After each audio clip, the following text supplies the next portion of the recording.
스가랴 2장 1절에서 5절 말씀입니다. 하나님 말씀 받습니다. 내가 또 눈을 들어본즉 한 사람이 측량줄을 그의 손에 잡았기로 내가 어디로 가느냐 물은즉 그가 내게 대답하되 예루살렘을 측량하여 그 너비와 길이를 보고자 하노라 하고 말할 때에 내가 말하는 천사가 나가고 다른 천사가 나와서 그를 맞으며 이르되 너는 달려가서 그 소년에게 말하여 이르기를 예루살렘은 그 가운데 사람과 가축이 많음으로 성곽 없는 성읍이 될 것이라 하라. 여호와의 말씀에 내가 불로 둘러싼 성곽이 되며 그 가운데에 영광이 되리라. 아멘.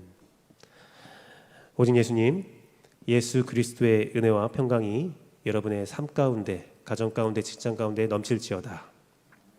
성삼일체 하나님께 찬양과 경배와 영광을 올려드리면서 오늘도 다짐하기를 예수님만 전하도록 하겠습니다.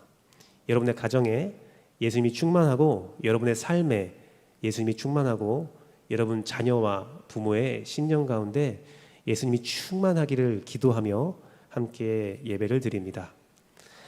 스가랴 말씀 2장 1절에서 5절 말씀을 가지고 하나님께서 측량하신 성의 모습, 하나님께서 측량하신 성의 모습이라는 주제로 말씀을 보고자 합니다.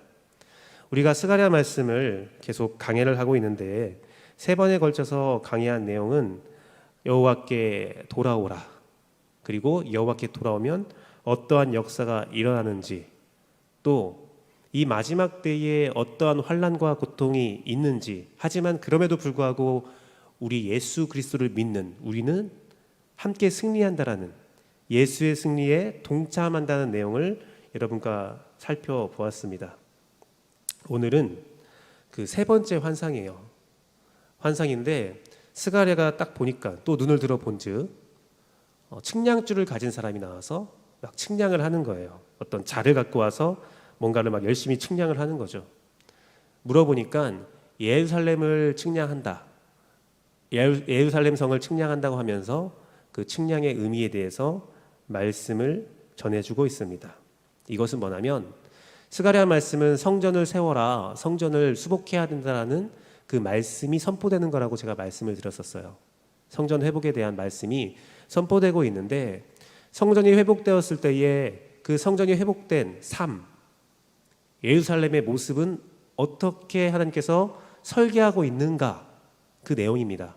즉 오늘 하나님께서 측량하신 성의 모습은 하나님이 직접 측량하시고 계획을 하시는 거거든요. 하나님께서 돌보시는, 하나님이 계획하시는 나의 인생의 모습이 어떤 모습일까? 하나님이 나의 삶을 측량하는데, 하나님이 나의 삶을 세워나가는데 어떤 모습으로 내가 세워지기를 하나님이 원하시고 어떻게 계획하시는가에 대한 말씀입니다. 사랑하는 성도 여러분, 하나님의 측량줄이 뭘까요? 그 측량줄, 이사야 28장 17절 말씀을 보도록 하겠습니다. 이사야 28장 17절 말씀을 보니까 나는 정의로 측량줄을 삼는다고 말씀하셨어요. 하나님의 정의가 측량줄입니다. 공의로 저울 줄을 삼는다고 하셨어요. 즉 하나님의 정의와 공의, 하나님의 말씀, 하나님의 뜻이 하나님의 측량줄입니다. 그 측량줄을 가지고 우리의 삶을 측량하시겠다는 겁니다. 하나님의 정의와 공의가 무엇인지 마태복음 23장 23절 말씀을 보니까 화 있을 적 외식하는 서기관들과 바리새인들이여, 예수님께서 선포하십니다.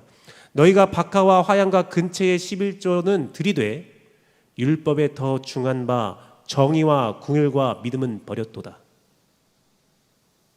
하나님의 측량줄은 바로 율법에 말하는 정의와 궁율과 믿음이라는 겁니다. 그것을 버렸다면 율법에 나와 있는 어떠한 신학적 삶을 살아도, 외식적인 삶을 살아도 화가 피할 수 없다는 겁니다. 하나님의 측량줄이 그러하다는 겁니다. 그러면 하나님이 말하는 그 믿음, 공의, 정의는 무엇이냐? 이 마태복음 23장 말씀이 선포되기 전에 하나님께서 예수님을 통해서 예수님께서 이 말씀을 하십니다.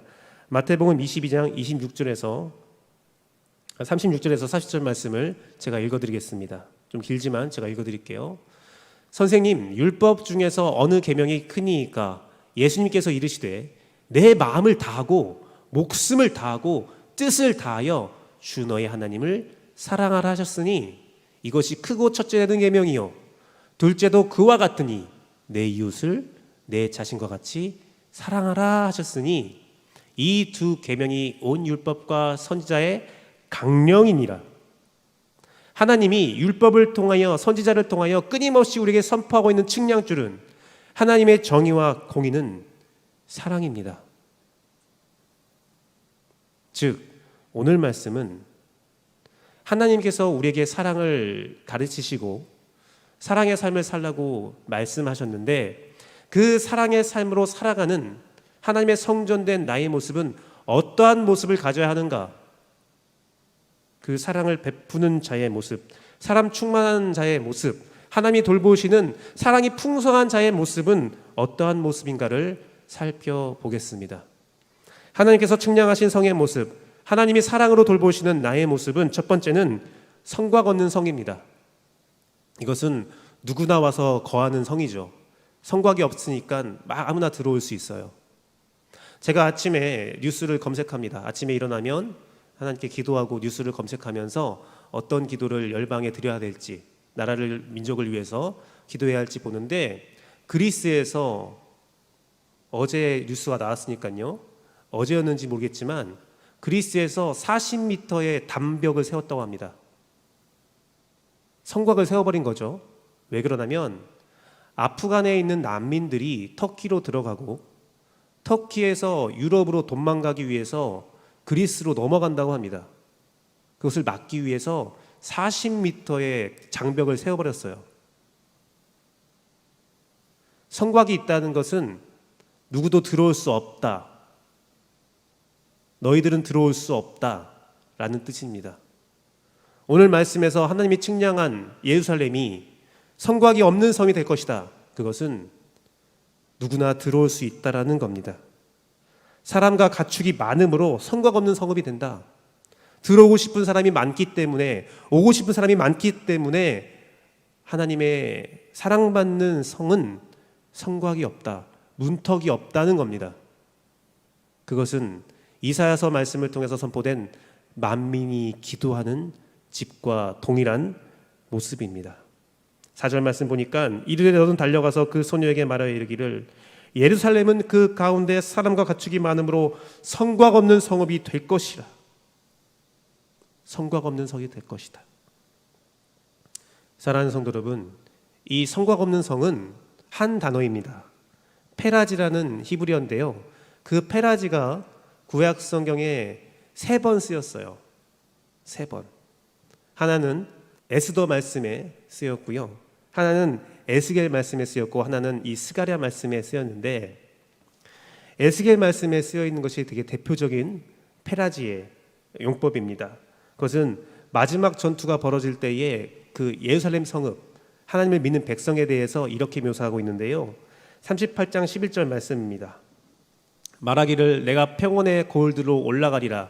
성벽도 없고 문이나 빗장도 없어도 염려 없이 다 평안히 거주하는 백성에게 나아가서, 이게 뭐냐면 하나님을 대적하는 백성들이 모여서 마지막 전투를 벌이는데 이스라엘 백성을 딱 보니까, 말씀 계속 띄워주세요. 말씀을 보니까 거기는 성벽도 없고 빗장도 없어서 사람들이 다 평안히 거주한다는 겁니다.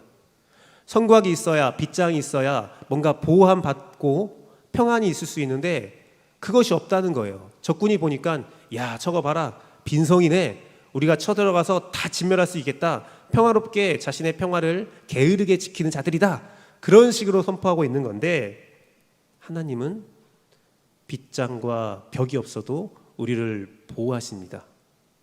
그것은 제가 다음 말씀에 또 말씀을 전하겠고요. 어쨌든 하나님을 믿는, 사랑으로 똘똘 뭉치는, 사랑으로 돌보함 받는 우리의 모습은 성곽이 없어야 돼요. 예수님께서는 이사야서 말씀을 인용하여서 똑같은 말씀을 했습니다. 이사야 56장 7절 말씀은 내가 곧 그들을 나의 성산으로 인도하여 기도하는 내 집에서 그들을 기쁘게 할 것이며, 쭉 마지막에 내 집은 만민이 기도하는 집이라 일컬음은 될 것이라. 이 말씀을 성전에서 더럽게 장사치 하는 자들을 내쫓으시면서 예수님께서 동일하게 선포하십니다. 마가복음 11장 17절 말씀입니다. 이에 가르쳐 이르기를 기록된 바 내 집은 만민이 기도하는 집이라 칭함을 받거늘 너희는 강도의 소굴을 만들었다. 만민이 기도하는 집, 누구나 나와서 기도하는, 모든 민족이 나와서 하나님을 만날 수 있는 성곽이 없는 성입니다. 이것이 사도행전 말씀에서 어떻게 성취되는지를 명확히 보여주고 있는데요. 사도행전 말씀을 보면 성령을 체험받은 후, 성령의 강림이 있은 후에 요한과 베드로가 성전에 나아갑니다. 근데 성전 미문, 아름다운 문 앞에 한 안진뱅이가 구걸을 하고 있습니다. 그에게 베드로와 요한이 가서 말합니다. 네가 무엇을 원하느냐? 당연히 그 거지는, 그 안진뱅이는 돈을 원했습니다. 그러나 베드로가 이렇게 말합니다. 나에게는 은과 금이 없지만 나에게 있는 것을 너에게 주노니 예수의 이름으로 일어나라. 그 안진뱅이는 예수의 이름으로 일어납니다. 그리고 그 안진뱅이가 첫 번째 했던 행위가 무엇인 줄 아십니까? 일어나서 성전 미문을 통하여 성전에 들어가 하나님의 영광을 찬양합니다. 사랑하는 성도 여러분, 저는 그 안진뱅이가 언제부터 안진뱅인지 모르겠어요. 어렸을 때는 걸었지만 나중에 병으로 인해서 안진뱅이가 됐는지 아니면 날 때부터 안진뱅인지 알지 못하겠습니다. 하지만 그는 오랜 시간 동안 성전에 앉아서 구걸을 하면서 성전에 출입하는 사람들을 봤을 겁니다. 그때 성전은 장애인들은 들어오지 마라, 이방인들은 성전에 들어오지 마라. 성전의 문은 높았고 벽은 높았습니다. 안진뱅이는 성전에 왔다 갔다 하면서 뭔가 하나님께 은혜를 받고 하나님께 찬양하는 자들을 보면서 정말 인생을 통틀어 부러웠을 거예요. 그런데 그는 생각했을 겁니다. 나는 저곳에 들어갈 수 없어. 그냥 성전에서 은혜 받고 나오는 자들의 그 자비에 힘입어 그냥 목숨만 연명해 살 뿐이야. 그러한 인생이었어요. 베드로와 요한이 와서 무엇을 원하느냐 말했을 때도 나는 당신의 자비에 의해서 먹고 살면 됩니다. 그런데 베드로와 요한이 예수 그리스도의 이름으로 그에게 허락한 것은 성전의 벽을 허문 겁니다. 성전의 문을 활짝 열어준 거예요. 평생 예배를 드릴 수 없는 안진뱅이는 일어나 하나님의 영광을 찬양하며 주 앞에 나아간 거예요. 사랑하는 성도 여러분, 하나님의 사랑이 머무는 그 삶의 모습은 성곽이 없는 성입니다. 예수 그리스도의 보혈의 능력으로 우리가 하나님의 은혜를 입었다면 우리 또한 우리를 통하여 많은 자들이 하나님의 은혜를 입을 수 있도록 누구나 나에게 와서 쉴 수 있는, 누구나 나에게 와서 기도를 부탁할 수 있는 그러한 삶을 살아야 합니다. 내가 다른 자에게 불편한 사람이 되서는 안 돼요. 하나님의 사랑이 돌보는 사람, 하나님의 측량줄이 측량하는 그 성의 모습은 사랑이 넘쳐, 인자가 넘쳐 만민이 기도하러 나올 수 있는 성전입니다. 전라북도 김제에 가면 금산교회라는 곳이 있습니다. 거기에 조덕삼 장로님의 예화가 있어요. 조덕삼 장로가 선교사를 만나서 복음을 받아들이고 자신의 집을 교회로 만들었대요. 그리고 자신의 재산을 바쳐서 양반이었는데 재산을 팔아서 교회도 건축했다고 합니다. 그 금산교회에 최초의 장로를 선출하는 투표가 벌어졌대요. 그런데 그날 자신의 재산을 다 팔아서 교회를 지은, 또 처음 그 김제 금산 지역에 금산교회를 세우고 복음을 받아들인 조덕삼 장로님은 장로 후보에서 선거에서 떨어졌습니다. 그는 떨어지고 장로 한 명이 선출되었는데 그는 그 조덕삼 장로님 집에서 마부로서 노비를 살고 있는 분이었어요. 바로 이자익 장로님이십니다. 사람들은 놀랐습니다. 당황했습니다. 어떡하지? 노비가 장로가 되고 주인은 떨어졌네. 이 교회의 자산권을 갖고 있는, 이 교회를 갖고 있는 어떻게 보면 소유주인 장로님이 떨어졌네. 어떡하지? 그런데 그 조덕삼 장로님이 이렇게 말을 했대요. 모두 긴장한 자리에서 우리 금산교회 교인들은 참 훌륭한 일을 했습니다. 감사합니다. 저는 아직 장로가 될 믿음이 없습니다. 그 이후에 조덕산 장로님이 모든 경비를 후원해서 이자익 장로님의 신학을 할 수 있도록 도와주었고, 이자익 장로님은 금산교회의 초대 담임 목사가 되었습니다. 한국인 담임 목사가 된 것이죠. 사랑하는 성도 여러분, 이것이 바로 성곽 없는 성의 모습입니다. 자신의 특권과 모든 것을 내려놓는 거죠. 도스토옙스키라는 그 러시아의 문호가 있어요. 그가 카라마조프가의 형제들이라는 책을 썼는데 거기에 많은 이야기가 있는데 그 중에 하나가 예수님을 신문하는 대신문관 이야기가 있습니다. 천주교의 대신문관이었던 한 자가 예수님이 왔을 때에 그를 신문하며 죽이는 결정을 하면서 했던 이야기가 뭐냐면, 예수님께서 마귀의 시험인 물질의 기적과 보호하는 신비와 세상 권세인 교권을 버렸기에 당신을 죽여야 합니다. 우리는 당신이 예수님이 거부했던 그것을 반석으로 삼아서 지금 이렇게 성장하고 있습니다. 우리는 물질과 신비와 권세의 교권을 취함으로 우리의 교세는 날로 커져갑니다. 그러니 예수님 당신은 죽어야 합니다.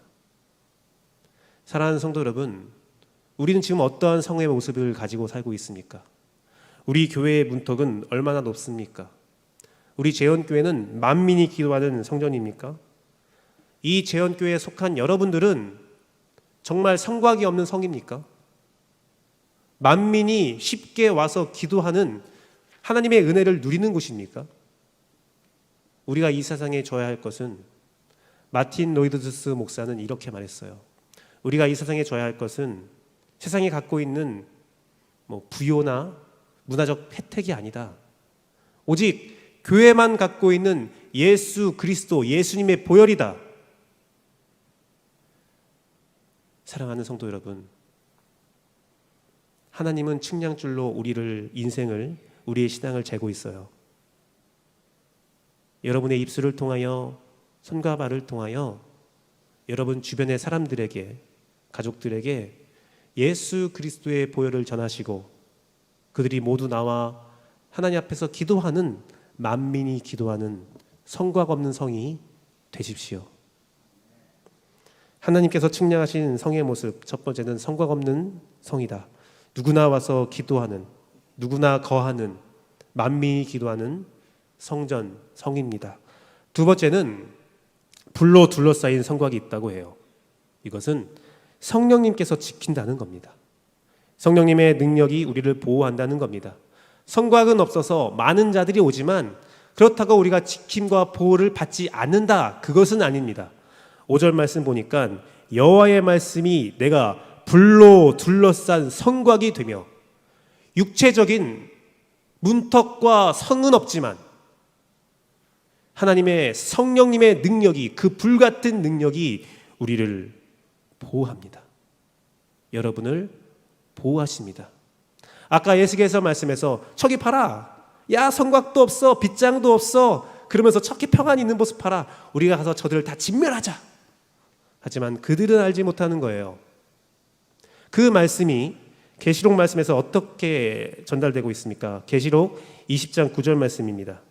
계시록 20장 9절 말씀을 보니까 그들이 지면에 널리 퍼져 성도들과 진을 사랑하는 성을 두루매 하늘에서 불이 내려와 그들을 태워버리고, 에스겔서 말씀이 요한계시록 말씀에 동일하게 선포되고 있는데, 그들이 힘을 모아서 성곽 없는 성도들을 진멸하려고, 괴롭히려고, 죽이려고, 무찌르려고 모여들었습니다. 성곽이 없기 때문에 저들은 금세 우리에게 죽고 말 것이다, 멸망할 것이다. 우리의 밥이다. 그런데 어떤 현상이 벌어집니까? 불로 그들을 다 없애버린다는 겁니다. 사랑하는 성도 여러분, 우리가 우리의 육체적인 문턱은 낮추고 우리 교회의 문턱이 낮아졌지만 하나님의 사랑 가운데 우리가 살고 있다면 하나님은 성령님의 능력으로 여러분의 모든 삶을 보호하시고 인도하십니다. 요한복음 14장 16에서 18절 말씀을 함께 보겠습니다. 요한복음 말씀입니다. 내가 아버지께 구하였으니 그가 또 다른 보혜사를 너에게 주사 영원토록 너희와 함께 있게 하리라. 내가 너희를 고와 같이 버려두지 아니하고 너에게로 오리라. 우리 예수님은 우리에게 성령님을 허락하시면서 우리를 고와 같이 내어버려 두지 않는다 약속하셨습니다. 함께 하시고 도와주는 보혜사의 역할을 한다고 했어요. 여기서 말하는 보혜사는 이만희가 아니에요. 이만희 아니에요. 진짜 아니에요. 여기서 말하는 보혜사는 오직 여러분의 심령 안에 거하시는 성령님이십니다. 로마서 8장 26절 말씀을 보니까 우리가 근심하여서 기도할 바도 알지 못한대요. 이와 같이 성령도 우리의 연약함을 도우시나니 우리가 마땅히 기도할 바를 알지 못하나 오직 성령이 말할 수 없는 탄식으로 우리를 위하여 친히 간구하시느니라. 내가 무엇을 기도해야 할지 알지 못할 때 성령님은 여러분의 심령을 위하여, 삶을 위하여 여러분에게 필요한 기도를 간절히 하고 있다는 겁니다. 사랑하는 성도 여러분, 세상에서 가장 단단한 물질이 뭐죠? 가장 단단한 물질, 우리 김준용 장로님께서 잘 알고 계실 것 같은데요, 다이아몬드죠. 다이아몬드는 헬라어 아다마스에서 유래했대요. 헬라어 아다마스는 도저히 정복할 수 없다, 도저히 그것을 깨트릴 수 없다라는 거죠. 그런데 그 다이아몬드가 단단한 이유를 분석해 보니까 그 분자 구조에 탄소가 4개로 이루어졌는데 4개가 이렇게 연결되어 있잖아요. 그런데 그게 사방으로 연결되어 있대요. 탄소가 이렇게 4개가 연결되어서 하나의 입자를 구성하고 있는데 그 입자와 다른 입자가 또 연결되어 있고, 그것이 그냥 연결된 게 아니라 사방팔방으로 그냥 아주 결속되어 있다고 합니다. 정사면체로 아주 그 입자들이 똘똘 뭉쳐 있대요. 깰 수가 없대요. 그런데 탄소 4개로 이루어진 물질이 지구상에 또 하나가 있습니다. 그게 뭐냐면 흑연이에요. 연필심. 같은 탄소 4개의 구조로 이루어졌는데 다이아몬드는 정복할 수 없는 단단함을 갖고 있고, 연필심은 내가 급할 때마다 왜 그렇게 부러지는지, 뭐 쓰려고 하면 연필 푹 부러져 버려요. 왜 이렇게 잘 부러질까? 다이아몬드는 제가 방금 말씀드린 것처럼 탄소 4개가 이루어졌고 그 결속이 사방팔방으로 이루어져 있는데, 둘러싸져 있는데, 흑연은 탄소 4개가 합쳐지고 층상 구조로 그냥 층지어져 있대요. 결속된 게 아니라 층으로 연결되어 있다고 합니다. 그러니 그 층에 탁 치면 톡 부러지는 겁니다.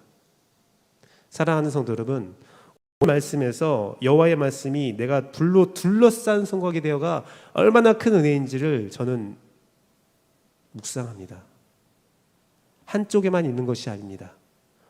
성령님은 우리 앞에만 있는 것이 아니라 우리 사방팔방을 다 덮고 있어요. 그리고 성령님이 결속된 우리 성도들의 한 사람 한 사람 개개인의 삶이 우리 공동체에서 사방팔방으로 결속되었을 때 그 교회는 다이아몬드가 되는 겁니다. 내 삶에 한 부분의 성령님의 보호하심이 없다면 나는 흑연처럼 바스러지고 부서질 수밖에 없습니다. 우리 교회 성도들이 개인의 성령 충만이 있지만 하나로 결속되지 못함이 있다면 그 성도의 삶을 무너질 수 있고 부서질 수 있습니다. 사랑하는 성도 여러분, 고린도전서 12장 3절 말씀을 보겠습니다.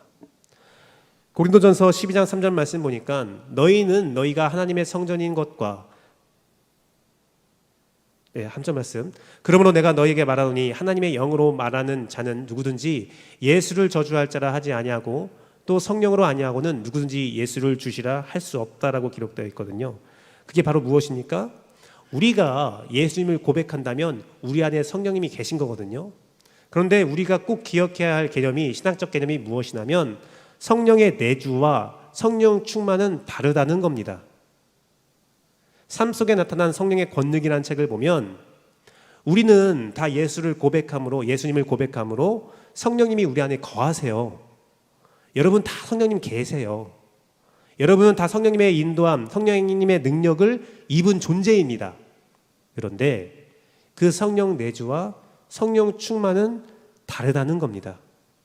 성령 충만은 우리가 간절히 기도하고 뜨겁게 기도하는 그것 하나의 단면일 수 있지만 그게 전부가 아니에요. 삶 속에 나타난 성령의 권능이라는 책을 보면 성령 충만은 무엇이냐면 성령님의 인도함을 받는 우리의 삶에 있다라고 말하고 있습니다. 사랑하는 성도 여러분, 저는 여러분의 삶이 다이아몬드가 되길 원합니다. 우리를 성령님이 둘러싸기를 원해요. 교회에서도, 직장에서도, 가정에서도 성령님이 여러분을 인도하기를 바랍니다. 말씀이 나의 삶이 되고 기도가 나의 방법이 되기를 간절히 기도합니다. 성령님이 인도한 삶을 살며 성령님의 연합된 삶을 살아가고 우리 교회 성도들끼리 똘똘 뭉치고 여러분의 가정 또한 성령 안에서 똘똘 뭉치길 원합니다. 사단이 멀리서 봤을 때 야 저기 봐라, 저 김규배의 가정은, 저 김규배의 삶은 성문도 없고 빗장도 없네, 아주 우습네 하고 왔지만 나를 둘러싼 성령님의 불이 그 사단마귀 세력을 완전히 진멸하는 역사가 있기를 원합니다. 그 역사는 바로 여러분의 것이에요. 사랑하는 성도 여러분, 하나님께서 측량하신 성의 모습은 성곽이 없는 모습, 누구나 거하는 성전이지만 불로 둘러싼 성곽이 있습니다. 성령님의 능력과 인도하심이 나의 삶을 지키십니다. 그 마지막은 하나님이 가운데 영광이 되신다고 하셨어요. 그것은 하나님의 영광이 중심이 되는 모습, 하나님의 영광이 나의 삶에서 열매 맺는 것입니다. 보십시오. 성곽이 없어서 누구나 기도하는, 만민이 기도하는 집이지만 성령님의 능력이 우리의 굳건한 성곽이 되어주시고 또한 그것으로 내 삶이 지켜지는 것으로 끝나는 것이 아니라 하나님의 영광이 나의 삶에서 열매 맺는다면 얼마나 큰 감사와 기쁨이 있겠습니까? 4절 말씀 보니까 그 가운데서 내가 영광이 되겠다고 하나님께서 선포하셨습니다. 영광이 되겠다. 신명기 26장 19절 말씀을 보니까 하나님께서 여호와께서 너를 지으신 모든 민족 위에 뛰어나게 하사 찬송과 명예와 영광을 삼으시는데 그 영광된 모습이 어떻게 됩니까? 그가 말씀하신 대로 너를 내 하나님 여호와의 성민이 되게 하시리라. 죄악 많고 이집트에서 종된 삶을 살고 있는 가장 하찮은 자, 구약 시대에는요, 다른 이방의 종교는요, 신이 인간을 창조한 이유가 무엇이냐면 영웅들을 칭송하기 위해서 노동력으로 삼기 위해서 인간을 만들었대요. 그래서 왕과 귀족 같은 소위 신의 축복을 받은 자는 존귀하지만 다른 백성들은 하찮은 겁니다. 그 영웅들과 왕과 귀족들이 평민들을 죽이고 없애도 그것은 신의 뜻이지 전혀 나쁜 짓이 아니었어요. 그러한 신관이 흐를 때에 하나님께서 선포한 하나님은 어떤 존재냐? 과부의 하나님이다. 고아의 하나님이다. 종의 하나님이다. 연약한 자의 하나님이다.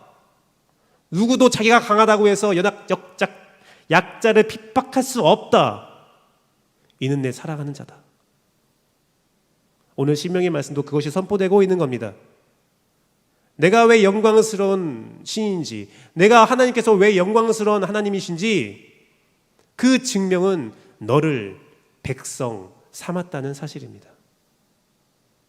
오늘 우리 예수님이, 우리 하나님이 위대하고 우리 안에 영광받는 이유는 나의 삶이 추악하고 연약하다 할지라도 하나님이 나를 구원하시고, 하나님이 너는 내 아들이라 말씀하시고, 하나님이 너는 내 영광이야 라고 말씀하시는 데 있어요.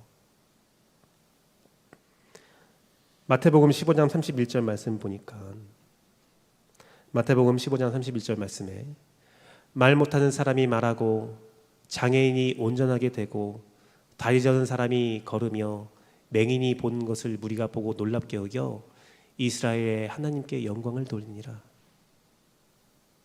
핍박받고 욕먹고 하나님의 은총이 없는 자라 일컬음 받는 자들이 예수님의 이름으로 치유되는 모습이 영광이에요. 여러분의 삶이 하나님의 영광 되기 위해서는 여러분이 그 치유함을 경험하셔야 됩니다. 육체적인 질병이든 어려운 상황이든 혹은 여러분의 심적인 고통이든 예수님께서 그 고통을 치유하실 때 하나님은 이 열방의 영광이 되십니다. 또 하나의 영광이 있습니다. 요한복음 15장 8절 말씀입니다. 너희가 열매를 많이 맺으면 내 아버지께서 영광을 받으실 것이요. 사랑하는 성도 여러분, 열매를 맺기 위하여 우리는 하나님의 사랑의 측량줄을 가지고 하나님의 사랑으로 성곽 없는 성이 되어야 합니다. 여러분이 성곽 없는 성이 될 때에 여러분을 통해서 돌아오는 영혼들이 있고 그 영혼들이 열매를 맺게 되고 그 열매로 또 여러분 자신이 하나님의 영광이 됩니다. 사랑하는 성도 여러분, 우리의 삶이 이러한 모습 되기를 바랍니다. 나사렛 예수 그리스도의 이름으로 재원교회가 하나님의 측량줄이 정하시는, 하나님이 돌보시는 교회가 될지어다. 함께 예배하는 모든 성도들 여러분 각자가 하나님의 사랑이 돌보시는 성이 될지어다. 여러분의 삶에 성곽이 없어지고 육체적인 문턱은 다 낮아지고, 하지만 성령님의 능력과 인도하심이 우리의 성벽이 되고 우리의 보호하심이 되며 우리의 모든 삶을 통하여 하나님이 영광 받기를 간절히 기도합니다. 예수님을 통하여 그 은혜가 우리의 삶에 충만하기를 기도합니다. 말씀을 맺도록 하겠습니다. 그러한 영광을 얻기 위하여 여러분 자신이 먼저 하나님의 측량줄로 세워지는 성전이 되십시오. 예수님의 사랑으로 성령님의 능력으로 살아갈 때 세상은 나를 통해 하나님을 보게 됩니다. 그것이 우리의 진짜 행복이 되어야 합니다. 우리 인생의 행복, 진짜 열매는 여러분이 그러한 성전이 되어서 여러분의 삶의 질과 여러분의 삶의 모습을 세상이 어떻게 말한다 할지라도 만민이 나를 통해서 기도하고 성령님이 나를 인도하시며 장차 나를 통하여 하나님께서 영광 받는다면 그것이 이 세상에서 가장 큰 행복의 삶입니다. 사랑하는 성도 여러분, 이 삶을 이루고 싶죠? 저는 선포합니다. 이 삶은 이미 이루어졌습니다. 왜 그러냐면 측량줄을 댈 때부터, 예루살렘을 하나님께서 오늘 환상을 통해서 측량할 때부터 이미 그 계획은 이루신 것입니다. 성전이 완성되지 않았지만 하나님이 선포한 모든 것들은 반드시 이루어질 사실입니다. 오늘 말씀을 통하여 예수 그리스도의 사랑이 여러분에 거하고 있다면, 율법의 기초인 하나님을 사랑하고 이웃을 사랑하는 그 진리가 우리 마음속에 남아 있다면 이미 하나님의 측량줄은 여러분 삶에 되어지기 시작했고, 여러분은 이미 하나님의 아름다운 돌봄을 받는 성입니다. 이 시간 함께 찬양하고 기도하도록 하겠습니다. 이 시간 함께 찬양할 것은 행복이라는 찬양입니다.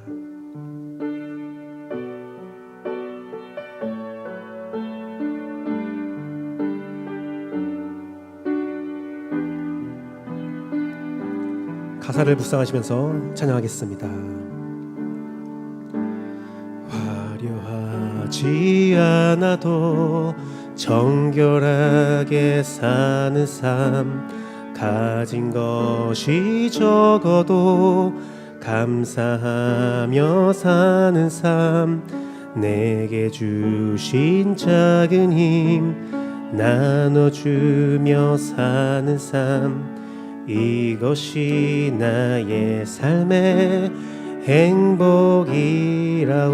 눈물 날 일 많지만, 눈물 날 일 많지만 기도할 수 있는 것, 억울한 일 많으나 주를 위해 참는 것, 비록 작은 삶 주 뜻대로 사는 것, 이것이 나의 삶의 행복이라오. 이것이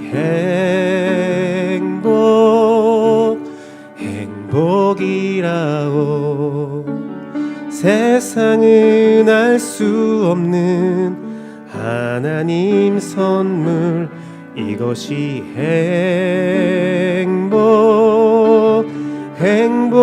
행복이라오. 하나님의 자녀로 살아가는 것, 이것이 행복이라오. 이것이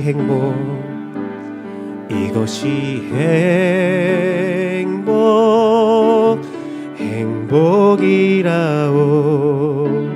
세상은 알 수 없는 하나님 선물, 이것이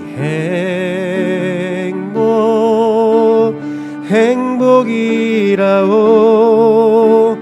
하나님의 자녀로 살아가는 것, 이것이 행복이라고. 이 시간 함께 기도하기 원합니다. 이 시간 기도하실 때 하나님의 사랑의 말씀이 우리를 하나님의 성전으로 세워져 가고, 그 성전이 만민이 기도하는 성곽이 없는 모습이며, 성령님의 능력이 보호하고 인도하시는 불로 둘러싼 성곽이며, 아주 단단한 성곽이며, 하나님의 영광이 열매 맺는 여러분의 삶이기를 간절히 기도합니다. 이 시간 함께 말씀을 가지고 기도하겠습니다.